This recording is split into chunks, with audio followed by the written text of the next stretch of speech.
বিসমিল্লাহ বিসমিল্লাহ আলহামদুলিল্লাহ নাহমাদুহু ওয়া নাস্তাইনুহু নাস্তাগফিরুহ ওয়া নাউযু বিল্লাহি মিন শুরুরি আনফুসিনা ওয়া মিন সাইয়্যাতি আমালিনা মান ইয়াহদিল্লাহু ফালা মুদিল্লা লাহু ওয়া মান ইউদ্লিল ফালা হাদিয়া লাহু ওয়া আশহাদু আল্লা ইলাহা ইল্লাল্লাহু ওয়াহদাহু লা শারীকা লাহু ওয়া আশহাদু আন্না মুহাম্মাদান আবদুহু ওয়া রাসূলুহু আম্মা বাদ ফাইন্না খায়রাল হাদিসি কিতাবুল্লাহ ওয়া খায়রাল হাদী মুহাম্মাদিন সাল্লাল্লাহু আলাইহি ওয়াসাল্লাম ওয়া শাররাল উমুরি মুহদাসাতুহা ওয়া কুল্লু মুহদাসাতিন বিদআহ ওয়া কুল্লু বিদআতিন দালালাহ ওয়া কুল্লু দালালাতিন ফিন্নার। আসসালামু আলাইকুম ওয়া রাহমাতুল্লাহি ওয়া বারাকাতুহু। আমরা গতদিন যেখানে শেষ করছিলাম সেখান থেকে আজকে শুরু করব ইনশাআল্লাহ। একটু জাস্ট মনে করাই দিচ্ছি যে কোথায় শেষ করছিলাম। আমরা আমাদের অরিজিনাল যে বইটা পড়তেছিলাম ইসলামিক বিলিফস, ওইখানের ভিতরে বেসিক প্রিন্সিপালস অফ দ্য আকিদা অফ আহলে সুন্নাহ ওয়াল জামাআহ বা এই ধরনের ইস্যুর উপরে 11টা চ্যাপ্টার আমরা বলছিলাম যে পড়ছি। তারপরে করোলারি হিসাবে ওই 11 চ্যাপ্টার পরেও আমরা আরো 2টা চ্যাপ্টার পড়তেছিলাম। সেইখানে একটা শেষ যেটা আমরা পড়ছি সেটা ছিল যে যারা দাওয়াতি কাজ করবেন তাদের জন্য কিছু শর্ত এবং গাইডলাইন্স বা দিক নির্দেশনা, তারই এক্সটেনশন হিসেবে আমরা পড়তেছি যে একটা বইয়ের প্রিফেস থেকে ডক্টর সালেহ আল ফওজানের লেখা একটা প্রিফেস থেকে আমরা পড়তেছি, যেখানে উনি বলছেন যে দাওয়াতি কাজের সফলতা বা ইসের কথা বলতে গিয়ে বলছেন যে দাওয়াতি কাজ কতগুলা পিলারের উপর দাঁড়ায় থাকে বা স্তম্ভের উপর দাঁড়ানো, যার কোনোটা দুর্বল হলে সেই কাজ পরিপূর্ণ হবে না বা সঠিক হবে না বা ফলাফল পাওয়া যাবে না। অথবা কতগুলো শর্তের কথা বলছেন, স্তম্ভ বলতে পারেন বা যেহেতু স্তম্ভের উপর দাঁড়ায় থাকে সেটা ছাড়া সেটা দাঁড়ায় থাকবে না, সুতরাং সেটা শর্ত হিসেবে বলতে পারেন। 7টা শর্ত বলছেন উনি, বা 7টা স্তম্ভের কথা বলছেন বা 7টা অপরিহার্য ব্যাপারের কথা বলছেন। তার ভিতরে আমরা 4টা শেষ করছি।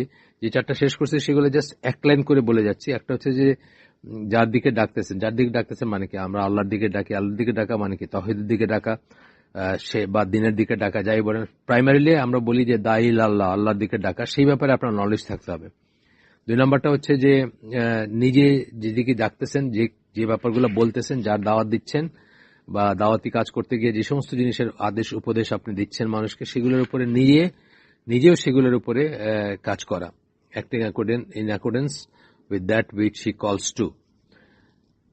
এরপরে 3 নম্বর হচ্ছে আপনার ইন্টেনশন, আপনি আপনার নিয়তটা যেন পরিষ্কার থাকে যে আপনি সমস্ত এই কাজ কষ্ট যাই করতেছেন কেবলমাত্র আল্লাহর জন্য করতেছেন, তা নাহলে এটাতে কোনো বরকত হবে না, এটা সঠিকও হবে না, উল্টা আপনাকে গুনার ভিতরে নিয়ে যাবে। এটা যেখানে কথা ছিল যে আপনি দাওয়াতি কাজ যারা করবে রেজাল্টের উপর এটা ডিপেন্ড করে না, তারা সেই জন্যই নিজেদের নাজাতের জন্য করবে, নিজেরা যেন সালভেশন হয়, নিজেরা যেন জাহান্নামের আগুন থেকে বাঁচে, সেটার কাজে লাগবে। এটা রেজাল্ট যাই হোক না কেন, কিন্তু যদি ইন্টেনশনটা পিওর না হয়, ইন্টেনশনের ভিতর ভেজাল ঢুকলে আপনার সমস্ত প্রচেষ্টা তো নষ্ট হবেই, উল্টা আপনি হয়তো এটার জন্য শাস্তি পাবেন বা গুনাহগার হবেন। এই ছিল 3টা পয়েন্ট। আর 4 নম্বর পয়েন্ট ছিল যে ইম্পর্টেন্স বুঝে, প্রায়োরিটি বুঝে, যে জিনিসটা আগে আসার কথা সেই জিনিসটা আগে আসবে, বা সেইভাবে প্রায়োরিটি বেসড করবেন যাতে আপনার মানে জিনিসটা কাজে লাগে। মানে প্রায়োরিটিতে ভুল করলে ব্যাপারটা কাজে লাগবে না। এটা আমরা কিছু উদাহরণ দিয়ে গতদিন বলছিলাম। আজকে আমরা 5, 6, 7 পড়বো এবং ইনশাল্লাহ এই পর্বটা শেষ করব, মানে এই ডিসকাশনটা শেষ করব। 5 নাম্বারটা হচ্ছে পেশেন্স বা ধৈর্য, পেশেন্ট পারসিভিয়ারেন্স, ধৈর্যের কথা বলতেছি আমরা।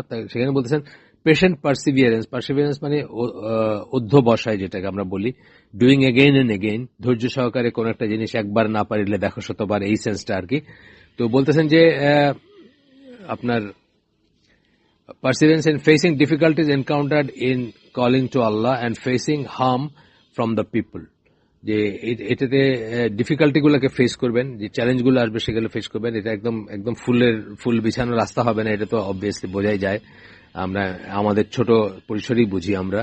এবং and facing harm from the people, মানুষ আপনার যে ক্ষতি করতে চাবে সেটাকে বুক পেতে নিবেন বা সেটাকে মোকাবেলা করবেন। এই পেশেন্সের কথা বলতে গিয়ে আমি অনেক সময় বলি যে আমাদের হালাকাগুলো হয়, কখনো কখনো আমরা দেখি যে আমাদের যা এক্সপেক্ট করছি সেরকম হইল না, অর্থাৎ লোক সমাগম সেরকম হইল না। এটা সব ক্ষেত্রে হয়, যেখানে আমরা অ্যারেঞ্জ করি কখনো হয় আর কি, সবসময় যে এরকম লাগে তা না। কখনো মনে হয় যে আচ্ছা এত আয়োজন করলাম কোথায়, মানে এটার বা এতদিন ধরে চেষ্টা করতেছি কোথায়, আমি তখন একটা কথা নিজেকে মনে করাই বা অন্যদের মনে করাই, যারা মানে এইভাবে ফিল করেন তাদেরকে মনে করাই, যে রাসূল সাল্লাল্লাহু আলাইহি সাল্লাম যখন আপনার 10 বছর, প্রায় 10 বছর শেষ করার পরে, রাফলি 10 বছর মক্কায় কাজ করার পরে তেমন আশাব্যঞ্জক কিছু না হওয়াতে চিন্তা করেন যে আচ্ছা, আমি তায়েফে যাই, তায়েফের লোকরা ভালো, বা ওইখানে একটা পসিবিলিটি আছে যে তাদেরকে দাওয়াত দিলে তারা হয়তো আমাকে সাহায্য করবে বা আমার দলে যুক্ত হবে, বা এই আর কি, মানে ইসলামের পথে আসবে। এবং উনি যখন তায়েফে গেলেন, 10 বছর কিন্তু উনি অলরেডি তার নবুয়তের জীবন, নবুয়ত প্রাপ্তির পরে চেষ্টা করে গেছেন, তার প্রচেষ্টা জারি রাখছেন। তারপরের কথায় কিন্তু এটা আসতেছে। তো তখন যখন গেলেন তখন কি হলো, তায়েফবাসীরা তার পেছনে ছোট ছোট ছেলেপেলেদের লেলায় দিল এবং ইট পাটকেল মারলো তাকে, বা একেবারে রক্তাক্ত অবস্থায় উনি যখন একটা জায়গায় বসে বিশ্রাম নিচ্ছেন, তখন আপনার একজন কৃতদাস সে বলল যে হ্যাঁ, আমি আমি মনে করি যে আপনি ভালো মানুষ, বা আপনার কথাগুলো ঠিক, বা এবং সে তাকে কিছু খাবার এনে দিল। তাহলে 10 বছরের প্রচেষ্টার পরে হচ্ছে একজন, যদি আপনি ওইভাবে চিন্তা করেন, তথাপি কিন্তু উনি আশাটাও ছাড়েন নাই, বা ওদেরকে মানে কি বলবো, ওদেরকে অভিশাপও দেন নাই। বরং যখন আল্লাহ তাকে চয়েস দিছিলেন যে চাইলে ধ্বংস করে দিতে পারেন এই কমিউনিটিকে বা এই সম্প্রদায়কে, তখন উনি বলছেন যে কে জানে, এদের ভিতর থেকে হয়তো আল্লাহর ইবাদত করা কোনো বান্দা বের হয়ে আসতে পারে, এইটুকু আশা করে, বা এইটুকু মনে করছেন যে উনি এটা ভাবার অবকাশ আছে, এবং সেই জন্য উনি ধৈর্যচ্যুত হন নাই, আল্লাহ রসুল সাল্লাল্লাহু আলাইহি ওয়াসাল্লাম। তো যাই হোক, আমরা এসব মনে করতে পারি আর কি, যখন আমাদের আমাদের হয় এটা, আমরা সাধারণ মানুষ, আমাদের মনে আসবে হয়তো কথাগুলো অনেক সময়, যে কি হইলো এখন, বা কি করলাম, বা এটা। আচ্ছা, তো এখানে বলতেছেন, ফর দ্য পাথ অফ দাওয়া is not covered with roses, rather it is covered with hardship and hazards. এই যে আমি যেটা বলছি আর কি, গোলাপ ফুল ছড়ানো না রাস্তায়। The best example is the case of the messengers. May Allah's praises and blessings of peace be upon all of them. মানে আলাইহিস সালাম বললেন, যেটা আমরা বলি, মানে ইসেদের কথা, সকল রাসূলদের কথা বলতেছেন, যে তাদের দিকে তারাই হচ্ছে বেস্ট এক্সাম্পল এই ব্যাপারে। তাদের কথা চিন্তা করলে আমরা বুঝবো যে তারা কত কষ্ট করে গেছেন। হাম, তাদেরকে মকারি, ঠাট্টা, হাসি ঠাট্টা, বিদ্রুপ, আপনার রাসূল সাল্লাল্লাহু আলাইহি সাল্লাম, আমাদের রাসূল সাল্লাল্লাহু আলাইহি ওয়াসাল্লাম, তার কথা যদি আমরা চিন্তা করি, তার ওই মক্কার জীবনে তার উপরে মানে জবাইকৃত জানোয়ারের নাড়ি ভুড়ি এগুলো চাপায় দেওয়া হয়েছে, জাস্ট তাকে নিগৃহীত করার জন্য, তাকে ছোট করার জন্য, তাকে তাকে কি বলবো, মানে অপদস্থ করার জন্য। এই ধরনের কত কিছু আপনার ওই দিন বলতেছিলাম যে আব্দুল্লাহ ইবনে উবাই, যিনি ওই যে মুনাফিকদেরই ছিলেন, সর্দার ছিলেন, যাকে নিয়ে কোরআনের আয়াত আছে যে রাসূল চাইলেও দোয়া করলেও কোনো কাজে আসবে না তার। এই লোক তাকে, আল্লাহ রাসূল সাল্লাল্লাহু আলাইহি সাল্লামকে বলছে যে তুমি আমার কাছে আইসো না, তোমার গন্ধ আমার ভাল লাগে না। মানে মানে কত কত কত বাজে একটা কথা।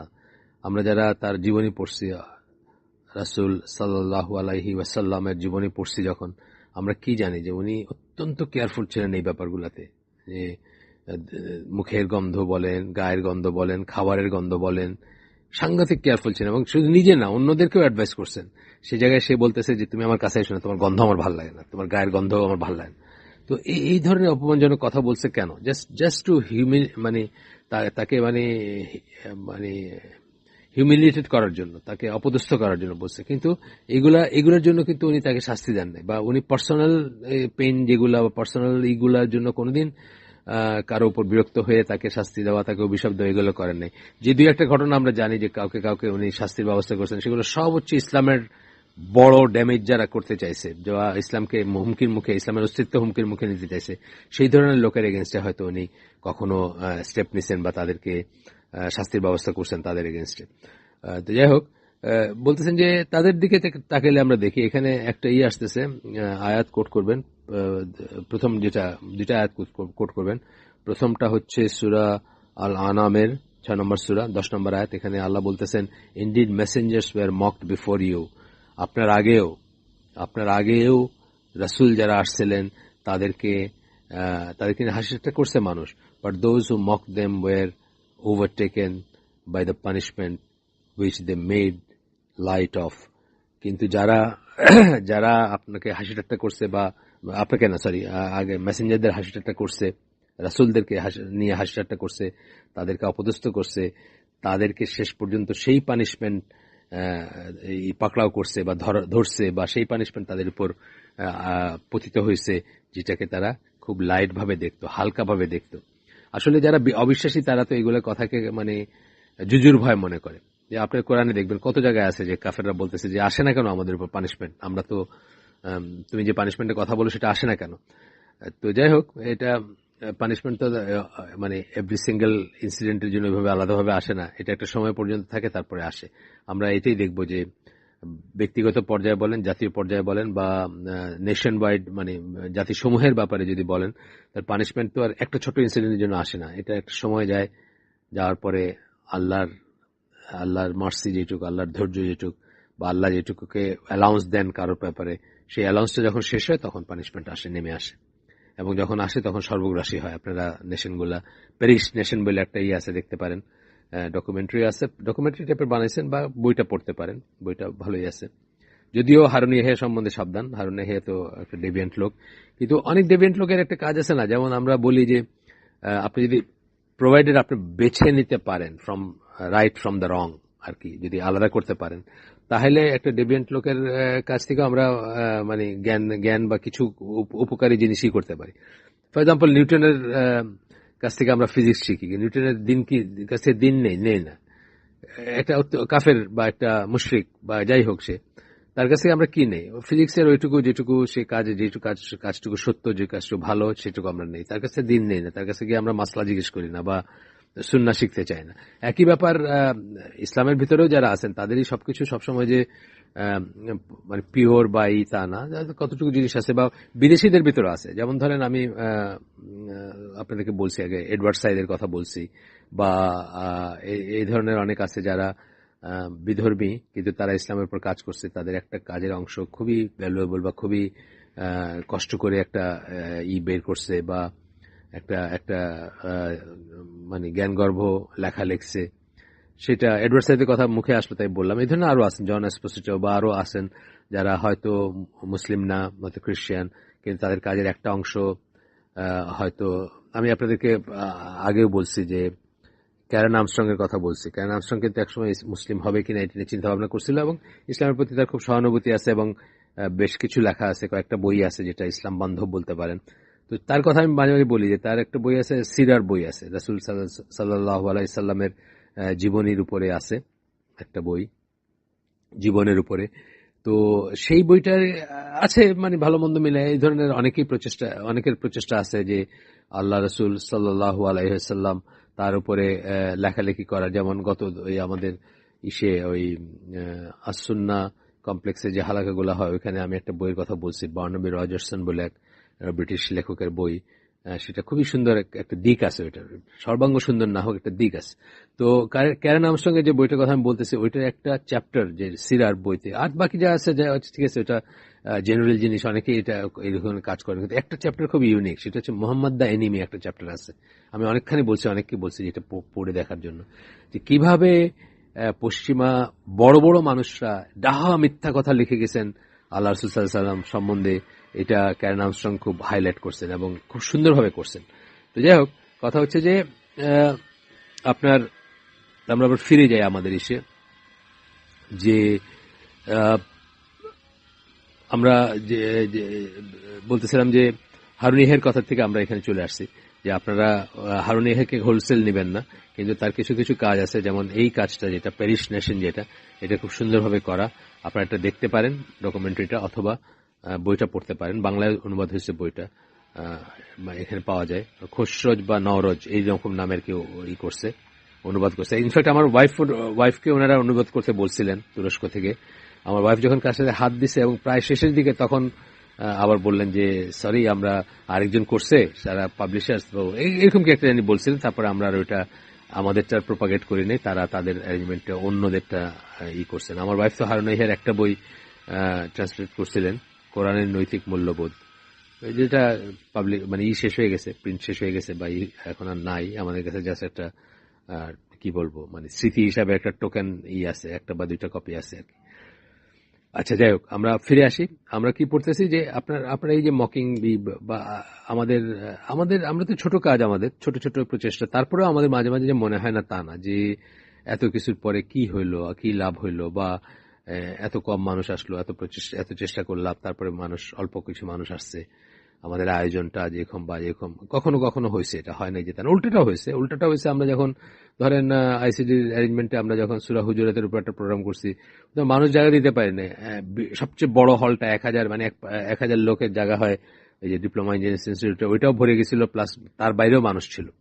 তো যাই হোক, এই কথা হচ্ছে যে মানে সাকসেস হয়তো আসবে কখনো, বা এটা আল্লাহর উপর ছেড়ে দেয় ভালো, আমাদের শুধু চেষ্টা করে যেতে হবে। আমরা আগে যেরকম বলছি যে এই যে বইটা আমি প্রাথমিক যে বইটা ছিল ইসলামিক বিলিফস, সেই বইটাতে কিন্তু এই কথাটা আছে যে রেজাল্টের উপরে নির্ভর করে না, আপনি আপনার প্রচেষ্টা থেকে আপনার যে লাভ হবে সেটা কয়জন আসলো, কয়জন চেঞ্জ হলো, বা রেজাল্ট তার উপর না। তবে প্রচেষ্টা তো ঠিক হইতে হবে। আমার প্রচেষ্টা যদি ভুল হয়, সেটার জন্য যদি প্রোগ্রেস না হয়, তাহলে তো উল্টা গুনাহগার হইতে পারি আমি, বা সেটার জন্য মানুষ সরে গেল। ধরেন আমি এমনভাবে চেষ্টা করলাম যে দুইটা মানুষ হয়তো আল্লাহর পথে আসতে পারতো, উল্টা তাদেরকে আমি চিরতরে মাহরুম করে দিলাম, তারা কোনোদিন ইসলাম কনসিডারই করবে না, সেক্ষেত্রে তো উল্টা গুনার কাজ হলো।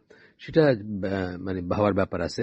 যাই হোক, এরপরের আয়াতটা যেটা কোট করতেছেন সূরা আল আনামের 34 নম্বর আয়াত, এখানে আল্লাহ বলতেছেন, indeed messengers were also denied before you, তোমার আগেও রাসূল যারা ছিলেন তাদেরকে প্রত্যাখ্যান করা হয়েছে বা প্রত্যাখ্যাত হয়েছেন তারা, but they bore these denials with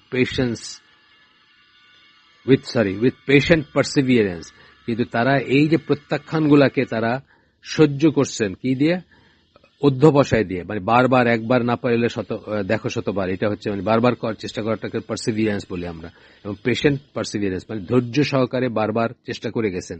and they suffered harm until our help came to them, এবং তারা কষ্ট পাইছেন বা সেই ক্ষতিগুলাকে বরণ করে নিছেন যতক্ষণ না আমাদের সাহায্য তাদের কাছে আসছে, কষ্টগুলাকে বরণ করে নিছেন। আচ্ছা, এখন এরপরে বলতেছেন, লাইকওয়াইজ দ্য ফলোয়ার্স, এই কোরআনের আয়াত কোট করার পরে, of the prophets are met with same harm. এখানে ছোট্ট একটা কথা বলে রাখি, মানে প্রসঙ্গত আসলে দেখে বলতেছি যে এটা আমরা যে রিলিজিয়াস এক্সট্রিমিজমের যে বইটা পড়ছি, এখানে এই ব্যাপারটা ছিল যে আপনি আপনি বিরোধিতা, হাসি ঠাট্টা, অথবা মানুষের কাছে মানুষের জুলুম বা মানুষের তির্যক দৃষ্টি ইত্যাদির মুখে আপনি চাইলে তো নিজেকে আইসোলেট করে ফেলতে পারেন, একটা জঙ্গলে চলে যেতে পারেন, পাহাড়ে চলে যেতে পারেন। তো বলছেন যে কোনটা প্রেফারেবল আর কি, এইটা হাদিস আছে, এই হাদিসটা আমি ওইখানেই প্রথমবার পাইছি, যে এটা বিয়ার করে এইসবের ভিতরে থাকবে সে সুপিরিয়র দেন যে এগুলোতে পালায় জঙ্গলে চলে যাবে। তবে যখন নিজের দিনটাই রক্ষা হবে না, এরকম যদি অবস্থা হয় যে নিজের ইমানটাই থাকবে না, তখন আইসোলেট করবেন নিজেকে। এগুলোর ফিক আছে বা আছে, আমি জাস্ট প্রসঙ্গত আসলে বলে বললাম কথাটা। তো এখানে বলতেছেন যে likewise the followers of the prophets are met with same harm and hardship in proportion to their effort in calling to Allah. যার এফোর্টটা যত বেশি, সে তত বেশি যার চেষ্টাটা যত বেশি, সে তত বেশি ক্ষতির সম্মুখীন হবে বা বিরোধিতার সম্মুখীন হবে। Following the example of those Nobel messengers, ওই রাসূলগণ, তাদের এক্সাম্পল যদি আমরা নেই, সেইভাবেই তারা যেভাবে, যার চেষ্টাটা যত ভিগোরাস ছিল, তিনি তত বেশি বিরোধিতার সম্মুখীন হয়েছেন। আচ্ছা, এইটা শেষ করলেন, 5 নাম্বার পয়েন্ট গেল। 6 নাম্বার পয়েন্ট, রোকন বলতেছি আমরা বা পিলার বলতেছি, দাওয়াতি কাজ যার উপর দাঁড়ায় থাকবে, অথবা শর্ত বলতে পারেন আপনি, একই কথা ডিফারেন্ট ভাবে বলা হবে।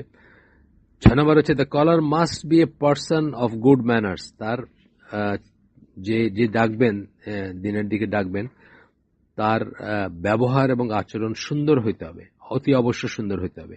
তা না হলে কি হবে, তা না হলে ওই দাওয়াতি কাজের অত্যন্ত অত্যন্ত দামি কথা বললেও সেই কথাটা মানুষ শুনবে না বা মানুষ নিবে না সেটা।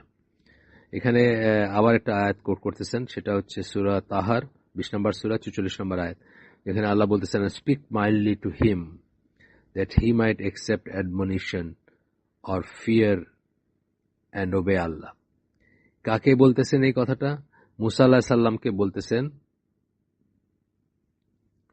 মুসা আলাইহিস সালামকে বলতেছেন, ফেরাউনের ব্যাপারে বলতেছেন। ফেরাউনের সাথে সুন্দর করে কথা বলল, হ্যাঁ, যেন সে অ্যাডমনিশন, যে তুমি যে তোমার যে তুমি যে তাকে নসিহা করতেছো, সেটা যেন সে একসেপ্ট করার সম্ভাবনা থাকে বা করে, আর ফিয়ার, ভয় করে, এবং আল্লাহকে যেন মানে। এটা মুসা আলাইহিস সালামকে বলতেছেন ফেরাউনের ব্যাপারে। এই জন্য অনেক সময় দেখবেন যে এটা কোট করা হয় যে অনেক সময় দাওয়াতি কাজে কেউ গিয়ে যদি কখনো হার্শ হয়ে কারোর সাথে কথা বলে, তখন অনেক সময় এটার আনসার হয় যে আপনি আমার সাথে এইভাবে কথা বলতেছেন কেন? আমি ফেরাউনের মতো খারাপ না, আর আপনি মুসার মতো পারফেক্ট নবীও না, সুতরাং সুন্দর করে কথা বলেন। এটা এটা এটা এটা একটা প্রচলিত কথা এটা। যাই হোক, এরপরে সূরা নাজিয়াত 79 নম্বর সূরা 79, 17 থেকে 19 নম্বর আয়াত কোট করতেছেন, যেখানে বলতেছেন যে আল্লাহ মুসাকে বলতেছেন, গো টু ফিরাউন who has transgressed all bounds in his haughtiness. haughtiness মানে আপনার বড়ত্ব, মানে ফুটানি, নিজেকে কিবার, যেটা ইস্তেকবার বলি আমরা, বলি না কিবার বলি কথাটা, সেটাতে সে সমস্ত সীমা লঙ্ঘন করছে। ফেরাউনের কথা বলতেছেন আল্লাহ, সে এটাতে সমস্ত রকম সীমা লঙ্ঘন করছে। প্রাইড এন্ড ডিসবিলিফ, মানে ফুটানিতে প্রাইড এবং ডিসবিলিফ এবং অবিশ্বাসে সব সীমা লঙ্ঘন করছে সে। অ্যান্ড সে, এবং বলো, কি বলবে সেটা আল্লাহ বলে দিচ্ছেন তাকে। এখানে যে ওয়ার্ডটা ইউজ করছেন সেটা হচ্ছে তাগা মানে সীমা লঙ্ঘন করা, যেখান থেকে তাগুত কথাটা আসছে। তো এখানে বলছে, আল্লাহ বলতেছেন, এই ওয়ার্ডটা ইউজ করছেন আল্লাহ, ইন্নাহু তাগা, মানে সে তার সীমা লঙ্ঘন করছে, সকল সীমা লঙ্ঘন করছে, বড়ভাবে একটা বোঝাইতে বলতেছেন। আচ্ছা, তারপরে কি বলতে, এটা শিখাই দিচ্ছেন আল্লাহ, মুসা আলাইহিস সালামকে শিখাই দিচ্ছেন কি বলবা। Will you not purify yourself from the sin of disbelief, তুমি কি তোমার কাছে কুফরের বা ইসের মানে অবিশ্বাস যেটা, সেটার থেকে নিজেকে তুমি করবা না? তুমি কি নিজেকে পবিত্র করবা না? and obedient to your Lord, এবং তোমার প্রভু, তোমার রব যে তার আনুগত্য করবা না, so that you may submit fearfully to him and obey him, মানে obedient হয়ে তুমি কি করবা, তুমি তার ব্যাপারে তাকে ভয় করবা এবং তাকে মেনে চলবা, আল্লাহর কথা। এটা হিম বলতে এটা বড় হাতের এইচ, মানে ক্যাপিটাল এইচ দিয়ে বলা হচ্ছে। যাই হোক, এরপরে একটা আয়াত কোট করতেছেন, এটা হচ্ছে সূরা আলে ইমরানের 103 নম্বর সূরা 159 নম্বর আয়াত কোট করতেছেন, by the mercy of Allah you behaved with gentleness to them, আল্লাহর করুণায়, আল্লাহর ইচ্ছায়, আল্লাহর রহমতে, বা আল্লাহর রহমতে, আচ্ছা, তুমি তাদের প্রতি খুব ভালো আচরণ করছো, সুন্দর করে তাদের সাথে আচরণ করছো। And had you been severe, তুমি যদি তাদের প্রতি শক্ত হইতা অথবা রূঢ় হইতা, and hearted, they would have left you and departed, তারা তোমাকে ত্যাগ করে চলে যেত। এটা আল্লাহ রাসূল সাল্লাল্লাহু আলাইহি ওয়াসাল্লামকে আল্লাহ বলতেছেন। তার মানে আমাদের ব্যাপারে মানে আরো কত ইম্পর্টেন্ট এটা হওয়া উচিত। মানে উনি তো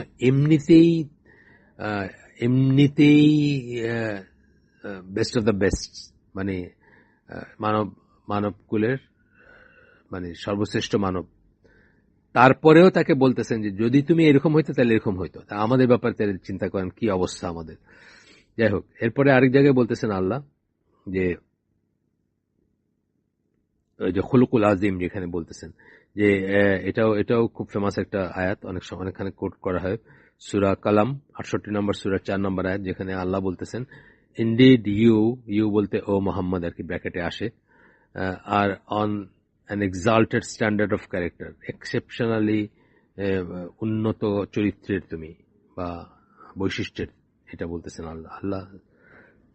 সার্টিফাই করতেছেন। অফকোর্স তার সৃষ্টি, কিন্তু তারপরেও যেটুকু চয়েস একদম পার্সোনাল লেভেলে আল্লাহ যেটুকু চয়েস মানুষকে দিয়ে থাকেন, সেই চয়েসেও আল্লাহ রাসূল সাল্লাল্লাহু আলাইহি ওয়াসাল্লাম সকলের চেয়ে শ্রেষ্ঠ বা আলাদা বা বড় ধরনের একজন চরিত্রের মানুষ, বড় চরিত্রের মানুষ বা উন্নত চরিত্রের মানুষ। আচ্ছা, এরপরে আরেকটা আয়াত কোট করছে। আমি আগে আপনাদের বলছি যে বড় লেখক যারা, ডক্টর সালেহ আল ফৌজান একজন, যার আমাদের যুগের আল্লাহ আমাদেরকে সৌভাগ্যবান করছেন, তাদের মতো মানুষদের আমরা পাইছি, বা অন্তত তাদের জীবদ্দশায় এখনো তিনি জীবিত আছেন, আমরাও জীবিত বা একটা সময় শেয়ার করতেছি। তো এই বড় লেখকরা কি করেন? তারা শুধু কোরআন হাদিস দেখছেন তো আপনি, যে এতক্ষণ ধরে কি করতেছি আমি, খালি কিন্তু কোরআন আসতেছে এবং আমরা সেটাকে হয়তো একটু একটু নাড়াচাড়া করতেছি, একটু এক্সপ্লেন করার চেষ্টা করতেছি, বাট উনি এর বাইরে কোনো কথা নিজে কিন্তু খুব একটা বলতেছেন না, নাই বললেই চলে। এই মোহাম্মদ বিন আব্দুল ওয়াহাবের বইগুলো পড়লেও ঠিক একই জিনিস মনে হবে, যে নিজের কোনো কথা নাই। এখন আরেকটা আয়াত কোট করতেছেন, সেটা হচ্ছে সূরা নাহলের 125 নম্বর আয়াত, যেখানে আল্লাহ বলতেছেন, এটা ও মোহাম্মদটা ওনারা জুড়ে দিচ্ছেন বলতে যেহেতু তাকে বলা হচ্ছে সেটা অটোমেটিক্যালি জুড়ে দিচ্ছেন।